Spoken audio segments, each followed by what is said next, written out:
नहीं आता। जो कर्म एक भक्ति है, भक्ति से सब काम करते हैं और हमारे को प्रेरणा भगवान देता है, पर वो हमारे पास वापस नहीं आता अगर हमारे अंदर निष्कामता नहीं होती। कामना में दुख है, कितनी भी हम कामना सहित कर्म करते हैं पर सदा ही दुख है, उसमें वाह वाह हमको चाहिए, प्रशंसा हमको चाहिए। तो ठीक उसी तरह ध्यान में अगर मेरा ध्यान शरीर में है तो हम सदा ही दुखी रहेंगे, और यही ध्यान पलट के हमारा आत्मा में है, क्योंकि गुरु ने ये ज्ञान दिया, हमारा विवेक जागृत किया है हमको। जैसे सत्संग में बैठने पर आप देखो आनंद कहाँ महसूस होता है, किस जगह आपको बड़ी खुशी और मौज आती है, तो आप खुद ही प्राप्त करेंगे। जैसे गहरी नींद का मजा, माना शरीर से उपरामता, कर्म हो जाने के बाद आराम का मजा, ठीक उसी तरह से ध्यान पलट के आत्मा में आ जाने का मजा, सुषुप्त अवस्था, गहरी निंद्रा, उसमें मौज होती है जहाँ शरीर का बिल्कुल भी भान नहीं होता। तो गुरु हमारे को इतना जिज्ञासु बना के जरा सी बात को चखा देता है कि ये आनंद है, ये मौज है, ये ऐसा है, ये ऐसा है, तो हम उसकी खोजना में लग जाते हैं पुरुषार्थ के द्वारा। और हर एक को ये मंजिल मिली है, पता है वो पुरुषार्थ हम कर रहे हैं, सामने वस्तु रखी है पर मुझे जाना पड़ेगा वहां तक, तो पुरुषार्थी होकर आप उस वस्तु को कैच कर लेंगे।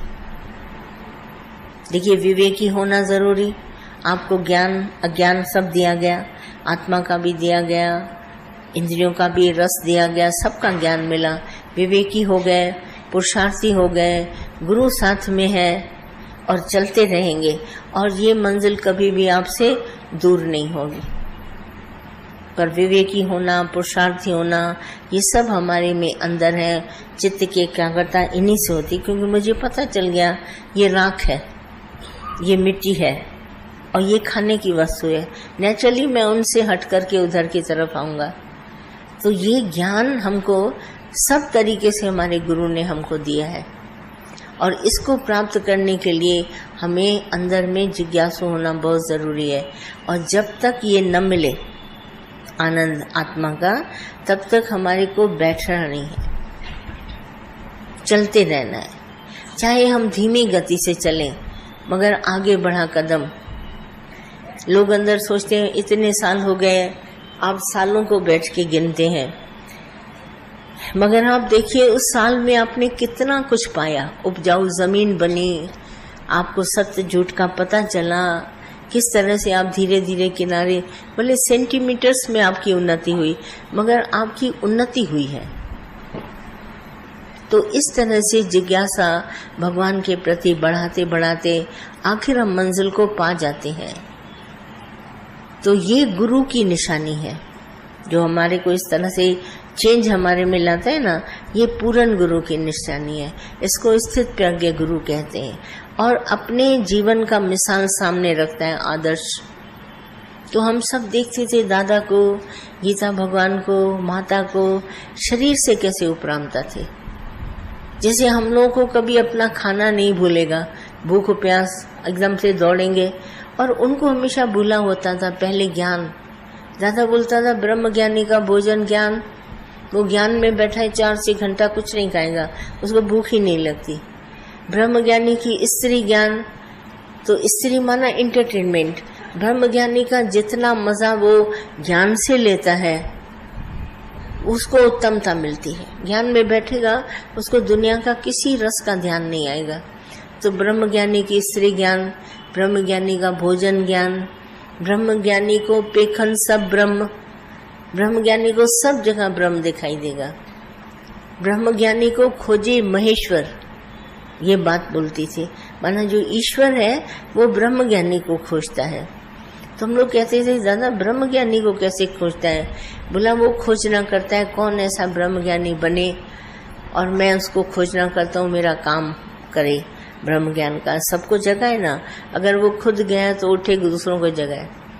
जैसे जो जो जागा, देखो विवेकानंद जागा, उसने सारी दुनिया को जगाया। राम तीर्थ जागे, उन्होंने सारी दुनिया को जगाया।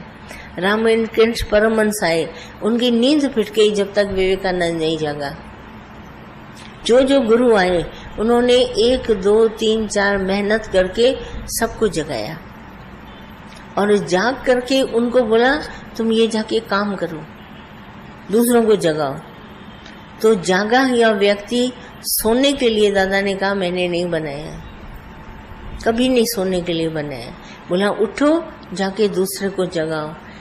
और हमारा गुरु तो सबसे एक्सपर्ट, बोला अगर ए सीखा है, भले तुम पूरा स्थित नहीं है, ए सीखा है तुम ए किसी को सिखा के आओ, तुम बी सीखा है तुम बी सिखाओ, तुम सी पे पहुंचा है तुम सी सिखाओ, तुम सिखाओ जरूर, उसको सिखाओगे तुम्हारा सबक पक्का होता जाएगा।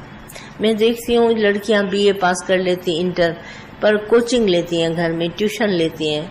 तो मैं इनसे पूछती हूँ कैसे लेते हैं, बोला थोड़ी पॉकेट मनी मिल जाती है, 8-10 हज़ार कमा लेते हैं। भले हम पूरे मास्टर नहीं हैं पर हम उन बच्चों को पढ़ा सकते हैं जो 7वीं 8वीं क्लास में हैं, तो हम इनको अच्छी कोचिंग देते हैं क्योंकि हम लोग इस राह से गुजरे हैं। तो जो हम लोग को तकलीफ होती है हम इनको भी सिखाते हैं, छोटी छोटी ट्यूशन और कोचिंग देते हैं। ऐसे ही दादा ने हमको सिखाया, ए सीखे तो ए सीखो, और बोला सबको जाके तुम सिखाएगा तुमको पक्का होगा। बोला देने से ज्ञान ये बढ़ता है, तुम एक देगा तुम्हारा 1.25 बढ़ जाएगा। तो इस राह में ये हमारे को जिज्ञासा पैदा करी। जब हम जाके सत्संगियों को सुनाते हैं ज्ञान तो दूसरा जना खुश हो जाता है, तो हमें खुशी होती है, अरे बहुत अच्छी बात है, देखो दादा ये तुम्हारे ज्ञान से खुश हो गया। बोला हाँ ऐसे ही सेवा करते रहो। तो जिज्ञासु होने में ये गुरु मददगार है। कहते हैं जाके सुनाओ, और एक अगर मन की इच्छा अंदर में किनारे करते हैं, मन को जीतते हैं तो बड़ा मजा आता है। तो बोला एक बार जीता दोबारा जीतो, फिर जीतो, फिर जीतो। तो जीत का एक नशा है, जीतते जाओ। तो उस नशे को भी गुरु बढ़ाते जाते हैं। आज मन को नो किया इस बात में, कल उस बात में नो किया, परसों उस बात में, तो ये स्ट्रेंथ ताकत बढ़ती जाती है। दादा कहते थे he is a brave man who can say no. आपको कोई भी इच्छा के प्रति ले जाए, बोला नहीं मैं नहीं जाऊंगा, मेरा मन नहीं है, एक इच्छा काटी, फिर दूसरी बोला ये, बोला नहीं ये भी काटी। इस तरह से न जाने कितनी इच्छा काटते काटते गुरु हमारे को बलवान बनाते जाते हैं। और फिर हमको बोलने में, जैसे अपना एक्सपीरियंस देखो, मेरे को कितना ही फोर्स किया भाई ने, पर मैं नहीं गया, मैं गया ही नहीं, मेरी इच्छा कट गई। तो उसको ताकत मिलती है। जिसने दूसरे ने सुना तो वो उसके अंदर पास हो जाती है, वो भी ताकत में आ जाते हैं। तो इस तरीके से बहुत सारी बातें आपको हमारे ज्ञान में और हमारे गुरु में नजर आएंगी, क्योंकि हमारे गुरु का एम एक ही है, सिर्फ एम है, और किसी बात पर आपको नजर नहीं है। जैसे होशियार डॉक्टर सिर्फ आपकी बीमारी देखेगा, आपके शरीर पर भी ध्यान नहीं देता है, उस अंग पर जहाँ वो बीमारी है वहीं पर वो देखता है। और न तुम्हारा धन, न तुम्हारी जात पात, न कुछ ऐसी बात। दादा बोलता था सिर्फ तुमको मुझे मुक्त करना है, एक इतना उसका खास एकदम एम। दादा हमारा एम ही है तुम्हारे को मुक्त करना। देखो आज दिन तक दादा ने जो एम रखा है ज्ञान में, हम आपको उसी बात के ऊपर आगे बढ़ाते हैं। एम हमारा एम है हम इस जीवन से मुक्त होके जाएं। बोला था किसी को भी मैं इस तरह से फंसने नहीं दूंगा, इतना ज्यादा गारंटी देता था। कहते थे मौत आने वाली होगी ना, मैं तुमको मौत के बिस्तरे से उठा के मुक्त करूंगा। इतनी गुरु की मेहरबानी, क्योंकि हमारे सत्संग में सिर्फ एक है मोक्ष और कुछ नहीं। और जो रास्ते में मिलती हैं चीजें, प्रलोभन, वो तो होता ही रहता है। आपके ग्रस्त अच्छे हो जाते हैं, आप भगवान की दृष्टि डालो। देखो आप बच्चे बच्चे बोलते हो, मैं आपको बोलती हूँ घर बहुत अच्छा भगवान ने दिया है, पर अगर वो बच्चे भगवान हैं, मेरा ये कहने का मतलब, और अगर उनके साथ तुम रहता है बच्चों के साथ, तो तुम्हारी अध्यक्षता हो जाती है। जैसे हलवाई सारा दिन अपनी मिठाइयों को देखता रहता है तो मिठाई की अध्यक्षता हो जाती है, कपड़े वाला कपड़े की दुकान पर, और चीजें खाने वाला, और ऐसे ही तुम बच्चों के साथ रहता है, अध्यस्त न हो जाओ। तुमको चेंज माइंड करने के लिए बोलते हैं ये भगवान है। तुम भगवान समझ के उनकी सेवा करो, क्योंकि वो मेंटल अध्यासा तुम्हारे को बार बार मुख से बच्चे बच्चे बच्चे बोलेगी। इसमें क्या होगा, तुम्हारा ध्यान चला जाएगा उधर और मोक्ष तुम्हारा रह जाएगा।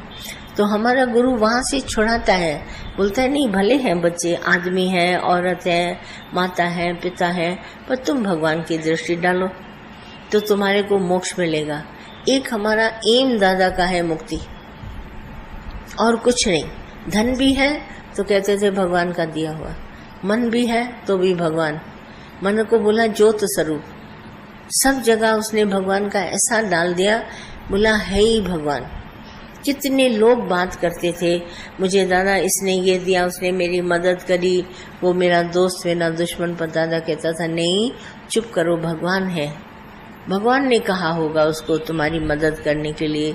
इंसान कितने रास्ते में हमारे को मिलते हैं, वो हमारे को हेल्प करते हैं, तो हमको एकदम ध्यान आता है अरे ये भगवान है, अरे ये भगवान है, अरे ये भगवान है। भगवान भगवान कह के हमारे को मोक्ष मिलता है। मेरा कहने का अर्थ है सिर्फ हमारे गुरु का एक है मैं मुक्ति, और अगर तुमको वो नहीं मिली तो हमारा एम पूरा ही नहीं हुआ।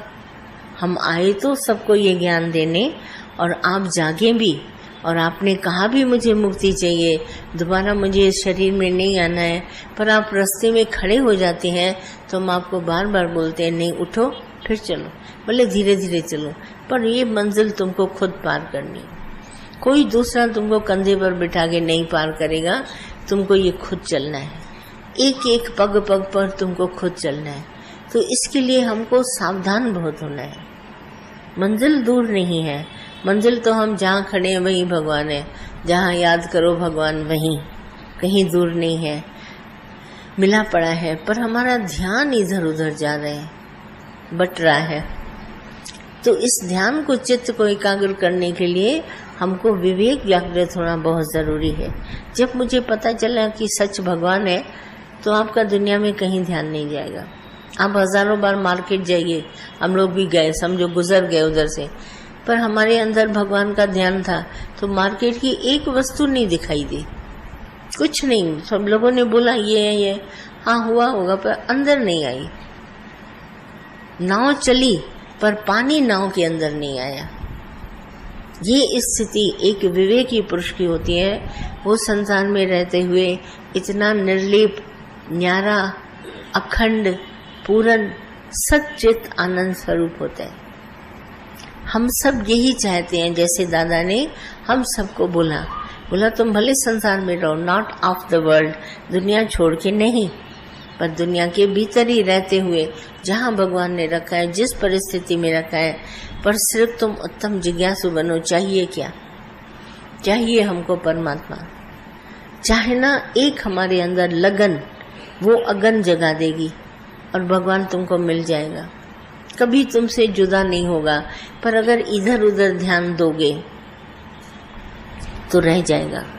गुरु सिर्फ यही करता है, इतना अट्रैक्शन पैदा करता है, इतना उत्तम तुम्हारे को बनाता है कि तुम भगवान के सिवाय कुछ और देखने से तुमको चैन मिलेगा ही नहीं। जब तुम भगवान देखेगा तब तुमको चैन मिलेगा। ये एक जिज्ञासा अंदर में ऐसी डाल देता है, इससे हम एकदम जाग जाते हैं। बोला ये नहीं मिला तो बाकी सब मिला तो क्या हुआ? मन बहुत सारे मतलबों को पूरा करता है, खाना पीना, रोटी, कपड़ा, मकान, सब कुछ मिला, प्रभु नहीं मिला तो वो एक झोपड़ी अच्छी जहाँ हमको भगवान मिले नहीं। और इतने बड़े महल मारी क्या करेंगे? मन सुखी नहीं और तन को 100 सुख है तो वो किस काम के? तो इसीलिए यह हमारा गुरु इस बात में बहुत ही उत्तम है, जीते जी तुमको मुक्ति दिलाएगा। दादा ने कहा मैं जीवन मुक्ति दिलाता हूँ, विदेह मुक्ति नहीं। तुमने आज ज्ञान सुन लिया, मरने के बाद कोई दूसरा तुम्हारे लिए बोले कि तुम मुक्त हो गया, जैसे राजा परीक्षित के लिए बोलते हैं कि सुखदेव मुनि से उसने कथा सुनी, आखिरी में मुक्त हुआ जाते जाते। बोला तुम जीते जी मुक्ति का मजा लो, क्योंकि धन अगर हम कमाते हैं तो धन को एंजॉय भी तो करें, कि कमा के रख के चले जाएं। एंजॉय करें तो अच्छा लगता है, भी मेरा धन कमाया हुआ मुझे काम आ रहा है सफल। तो ठीक उसी तरह जीवन मुक्ति का मजा तुम खुद दावे के साथ बोलो, मैं घर में रहता हूँ, ग्रस्त है, बाल बच्चे हैं, सब है, पर मेरा ध्यान भगवान तुम्हारे में है, मैं तुम्हारा हूँ, तुम मेरे हो। और इस तरीके से भक्ति अंदर पैदा करके अन्य ने भक्ति और मुक्ति का तुम खुद अंदर में बोलो, मैं मुक्त हूँ। ये झूठे जगत के पदार्थों में मेरा ध्यान नहीं जाता है, प्रारब्ध कर्म के साथ है, ये तब तक रहेंगे जब तक मेरा शरीर है, पर इनसे मेरा कोई भी वास्ता नहीं है। हर एक जो है देखो अपनी प्रारब्ध जगह, हम इतने हजारों यहाँ बैठे हैं, पर हर एक उठ के अपने घर जाएगा, अपनी प्रारब्ध का जो भगवान ने दिया होगा वहाँ स्वीकार करेगा, फिर अपने काम में चला जाएगा, धंधे में जाएगा। तो ठीक उसी तरह से हमारा ये देह का है, तो उत्तमता हमारा मन तभी शांत होगा जब हमारे को निर्लिप्तता आएगी, जिज्ञासु उत्तम बनेंगे, भगवान मिल जाएगा। ऐसा लगेगा भगवान कहीं दूर नहीं। मैं इस मंजिल पर दादा के साथ जब आई, मुझे लगा आसान में आसान काम है मोक्ष, जीवन मुक्ति, और सब काम कठिन है दुनिया में, उसमें हार जीत ही है, कुछ न कुछ है। पर ये जो मुक्ति है ये तो शर्तियां है, ये तो गारंटेड है, क्योंकि रास्ता एक ही है गुरु के साथ चलने का। जब मैं गुरु के साथ चली ये चीज बड़ी आसान लगी मुझे। आज भी तुम पूछो तो आसान में आसान है ज्ञान, कठिन में कठिन है जगत। यहाँ क्योंकि एक ही बात चलती है, प्रेम तो प्रेम, निष्कामता तो निष्कामता, वापसी है नहीं, वन वे ट्रैफिक है, देते चलो, खाते चलो, पीते चलो, सुनते चलो, सबके साथ चलो, चलते चलो, प्यार। कभी डिमांड न करो वापसी में मांगने की, ये व्यापार नहीं है कि वो उसने दिया तो तुम भी दो। हम छूटे पड़े हैं, हम देते हैं पर लेते कुछ नहीं। तो दादा ने बोला ये ज्ञान दो, क्योंकि इनकी अमानत है तुम्हारे पास, कोई अपने जेब से भी निकाल के नहीं देगा, पर इनकी अमानत है, ये लेते जाए, जितना चाहिए लेते जाओ, खजाना कभी खोटेगा नहीं, लेते जाओ लेते जाओ लेते जाओ, आखिर तुम इस मंजिल पे पहुंचेगा। ये मंजिल बड़ी आसान है, कुछ नहीं करना, इंद्रियों को टच ही नहीं करना, छूना ही नहीं।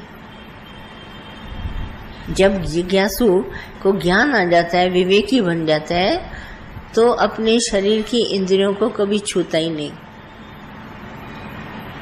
सब सुखमनी में लिखा है एक शब्द अपरसु, अनटच रहता है, किसी को भी नहीं छूता है, क्योंकि विवेक जागृत हो गया। ये इनको छेड़खानी करने से ये आदती बना देंगे, ये गुलाम बनाएंगे, इसीलिए उनको छूता ही नहीं। अपरसु